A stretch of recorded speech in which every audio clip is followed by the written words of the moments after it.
Hello friends, आपके अपने YouTube channel MIM news bulletin में आपका हार्दिक स्वागत है। बिहार राज्य में 7वें चरण के शिक्षक बहाली को लेकर जो सरकार बनी है नई, वह भी बिल्कुल भी सीरियस नहीं लग रही है और कोई भी महत्वपूर्ण घोषणा जो है डेट्स को लेकर, नोटिफिकेशन को लेकर नहीं की जा रही है। लेकिन अब ये जो 7th फेज़ की बहाली है वह केवल राज्य तक सीमित नहीं रहेगी। यह अब एक राष्ट्रीय मुद्दा बनने जा रही है। पूरे राष्ट्र को, पूरे देश को 7th फेज़ के बारे में जो है अब पता चलने वाला है। शिक्षकों की जो कमी है उससे भी सभी जो राज्य हैं देश के, उन सब में ये चीज़ें जो हैं फैलने वाली है। तो कैसे ये पॉसिबल होगा, ये इस वीडियो में आपको हम बताएंगे। साथ ही जो 7वें चरण में महिला अभ्यर्थी हैं उनके लिए एक खुशखबरी, एक राहत भरी खबर हम कह सकते हैं, एक अच्छी खबर सामने आई है, उससे भी आपको इस वीडियो में हम अवगत कराने वाले हैं।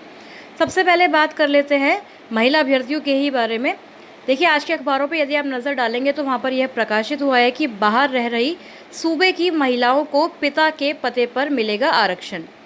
तो देखिए, बहुत सारे अभ्यर्थी जो हैं, महिला अभ्यर्थी, फीमेल कैंडिडेट्स, कमेंट सेक्शन में अक्सर पूछते रहते हैं कि उनका आवासीय प्रमाण पत्र जो है वह उनके पिता के घर से बना हुआ है, तो अब उनकी शादी जो है कहीं और किसी राज्य में हुई है या फिर कहीं बाहर हुई है, तो क्या उनको आरक्षण का लाभ मिलेगा या फिर नहीं।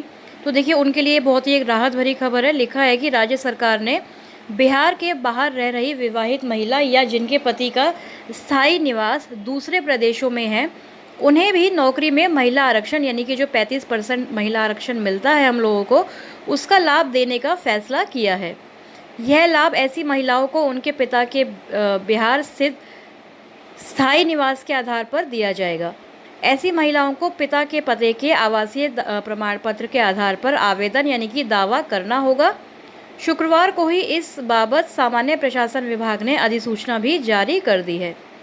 तो बाहर रहने वाली विवाहित महिला अगर अपने पति के आवास के आधार पर जारी आवासीय प्रमाण पत्र पर आवेदन करती है तो उससे आरक्षण का लाभ नहीं दिया जाएगा। तो इस चीज़ को आप ध्यान रखेंगे कि आप अपने पति की जगह अपने पिता के जो पता है उसी पर आप आरक्षण का लाभ ले सकते हैं।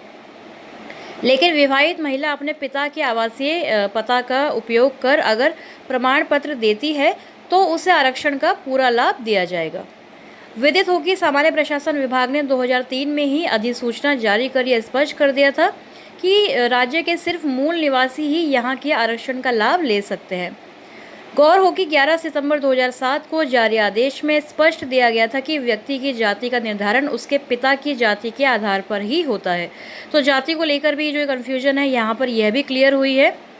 इसे स्पष्ट करते हुए यह कहा गया कि क्रीमी लेयर, निवास, आय एवं जाति प्रमाण पत्र अभ्यर्थी के स्थायी आवासीय अंचल कार्यालय से निर्गत होना चाहिए। तो देखिए, स्थायी आवासीय जो अंचल कार्यालय है वहीं से आपके ये जो प्रमाण पत्र हैं, जाति हो, आय हो, निवास हो, तो ये सब वहीं से ही निर्गत होने चाहिए। तो ये एक अच्छी खबर है फीमेल कैंडिडेट्स के लिए, क्योंकि महिलाओं को खासकर काफ़ी परेशानी होती है। विवाह के बाद उनका जो एड्रेस है वह चेंज हो जाता है या किसी और प्रदेश में उनका जो एड्रेस हो जाता है, तो उससे उनको फिर लगता है कि हमें आरक्षण दिया जाएगा या फिर नहीं। तो अब ये पति के पते को आधार बनाकर नहीं किया जाएगा आरक्षण, पिता का ही जो पता है उस पर आप अपने आरक्षण का लाभ जो है वह उठा सकते हैं और उसी एड्रेस पे आपके जो भी डॉक्यूमेंट्स हैं वह मान्य होंगे। तो सामान्य प्रशासन विभाग ने इससे जो आदेश है वह अब कल जो है दे दिया है। तो अब आगे आपको 7th फेज़ में अप्लाई करने में कोई भी कठिनाई नहीं आएगी। अब बात कर लेते हैं 7वें चरण की बहाली जो राष्ट्रीय मुद्दा बनने जा रही है उसके बारे में।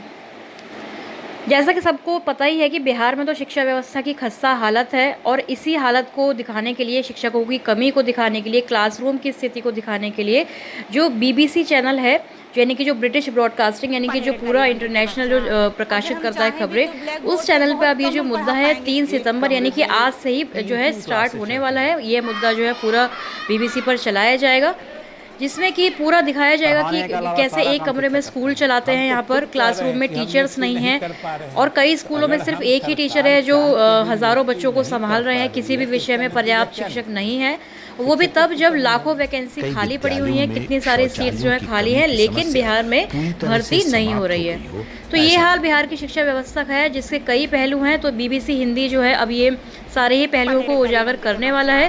खासकर बिहार की शिक्षा व्यवस्था पर ही जो ये सीरीज़ लेकर आएगा BBC हिंदी चैनल, तो इससे पूरे राष्ट्र में देखिए जो है बिहार राज्य की जो कमियां हैं उसको वह उजागर होंगी। जहां स्कूलों के हाल से लेकर शिक्षा की कई चुनौतियों को सामने लाने की कोशिश की जाएगी।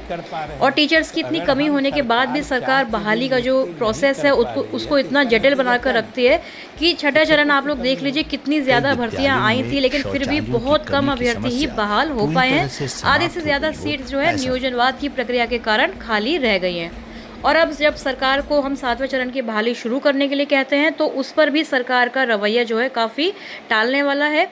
तो यही सारी चीज़ें जो है बीबीसी हिंदी चैनल जो है अब पेश करेगा 3 सितंबर से। आज से जो पूरी सीरीज़ है, मतलब एक सीरीज़ वाइज जैसे वह दिखाता है, उसका पैटर्न होता है चैनल का दिखाने का, उसी तरह से दिखाया जाएगा। शिक्षकों की कमी, क्लासरूम की स्थिति, स्कूलों की हालत, सारी चीज़ों को अब ये चैनल जो है उजागर करेगा। इससे ये एक राष्ट्रीय मुद्दा ज़रूर बनेगा 7वें चरण की बहाली, और सरकार को कोई ना कोई जवाब इस पर देना पड़ेगा। अब ऐसा नहीं है कि केवल बिहार राज्य के अभ्यर्थी हैं उन पर लाठीचार्ज करके उनको चुप करा दिया जाएगा, उनकी आवाज़ को दबा दिया जाएगा। ऐसा नहीं होगा, क्योंकि पूरे देश भर में अब जब ये आवाज़ गूंजेगी बीबीसी चैनल के माध्यम से, तो सरकार ज़रूर आगे बढ़ेगी बहाली करने के लिए। देखिए, अखबारों में जो डाक बंगला चौक पर अभ्यर्थी की पिटाई हुई थी उससे संबंधित खबर भी प्रकाशित हुई है कि डाक बंगला पर अभ्यर्थी की पिटाई में एडीएम दोषी। तो अभ्यर्थियों पर लाठीचार्ज हुआ। उसके बाद देखिए इतने दिन बाद ये जो खबर आई है कि जो कमेटी है उन्होंने कहा कि हाथ में तिरंगे लिए छात्र की नहीं करनी चाहिए थी पिटाई। एडीएम विधि व्यवस्था से मांगा स्पष्टीकरण। तो उन्होंने स्पष्टीकरण मांगा है अभ्यर्थियों पर लाठीचार्ज क्यों किया गया। तो देखिए, ये इस तरह की चीज़ें जो है बिहार में होती हैं अक्सर। अभी हमने बीपीएससी अभ्यर्थियों पर भी देखा, तो उसको तो तुरंत ही संज्ञान में लेकर स्वयं मुख्यमंत्री ने उसकी जो डेट है उसमें बदलाव कर दिया। एक ही शिफ्ट में जो है परीक्षा का आयोजन करने का ऑर्डर दे दिया। लेकिन 7 फेज़ के अभ्यर्थियों पर जो इतना लाठीचार्ज हुआ है उसको लेकर कोई भी घोषणा मुख्यमंत्री ने भी नहीं की, ना ही कोई सांत्वना दी, ना ही कोई ऐसी बात कही जिससे अभ्यर्थियों को राहत मिल सके। तो इसलिए बीबीसी हिंदी के माध्यम से ही अब ये जो मुद्दा है राष्ट्रीय स्तर पर, नेशनल लेवल पर जाने वाला है। फिर तो बिहार सरकार ज़रूर ही कोई ना कोई घोषणा करेगी, और जो नए शिक्षा मंत्री है उनके मुँह से भी 7 फेज़ की बहाली के बारे में ज़रूर ही हम कुछ देखने को और सुनने को मिल पाएगा। आगे की खबरों की बात करें तो नगर निकाय चुनावों की बात की गई है, जातीय जनगणना की बात भी की गई है। 24 अगस्त को जारी हुई है अधिसूचना नगर निकाय चुनावों पर, और इस लिखा है कि अब इस पर कोई भी रोक नहीं होगी। सरकार ने अदालत से यह स्पष्ट कह दिया है। तो देखिए, जो 29 सितंबर को ये मामला है इस पर अब सुनवाई होनी है। तो सरकार तो यही चाहती है कि चुनावों पर कोई रोक ना हो, लेकिन बहाली पर रोक लगाकर सरकार बैठी रहती है। चुनाव यदि होते हैं तो उससे पहले सरकार यदि कोई घोषणा कर देती है 7 फेज़ के बारे में तो बहुत अच्छा है, वरना फिर वही बात हो जाएगी, कोड ऑफ कंडक्ट लग जाएगा, आचार संहिता। उसके बाद फिर चुनाव चलेंगे 1-2 महीना, और फिर सरकार एक बार फिर से बहाना ढूंढ लेगी बहाली प्रक्रिया को आगे बढ़ाने के लिए। जाति आधारित गणना की बात कर ले तो इसकी जो ट्रेनिंग है, जो प्रशिक्षण है, वह 8 सितंबर को राज्य स्तरीय लेवल पर होने वाली है। जाति आधारित गणना की तैयारी तो जोर शोर से चल ही रही है। इसको लेकर ही मुख्य सचिव आमिर सुबहानी ने कल वीडियो कॉन्फ्रेंसिंग के माध्यम से सभी जिलाधिकारियों को जो है स्पष्टीकरण दिया है। बैठक हुई है, उनके साथ निर्देश उनको दिए गए हैं। तो देखिए, सरकार के सारे ही काम हो रहे हैं, और जातीय गणना में भी जो है शिक्षक ही भाग लेंगे, उन्हीं के द्वारा ये गणना वगैरह की जाती है। और आगे जो चुनाव होने वाले हैं उसको लेकर भी सरकार तत्पर है, लेकिन 7 फेज़ के लिए कोई घोषणा भी नहीं की जा रही है। तो देखना होगा जब बीबीसी हिंदी पर ये जो मुद्दा है पूरे सीरीज़ वाइज पूरे नेशन में, पूरे देश में जब फैलाया जाएगा, तब सरकार का क्या रवैया होता है। तो आज कोई भी अगर अपडेट आती है आपके साथ शेयर ज़रूर करेंगे अपने चैनल MIM न्यूज़ बुलेटिन पर। तब तक चैनल से आप जुड़े रहें। इस वीडियो में फ़िलहाल इतना ही। Thank you for watching.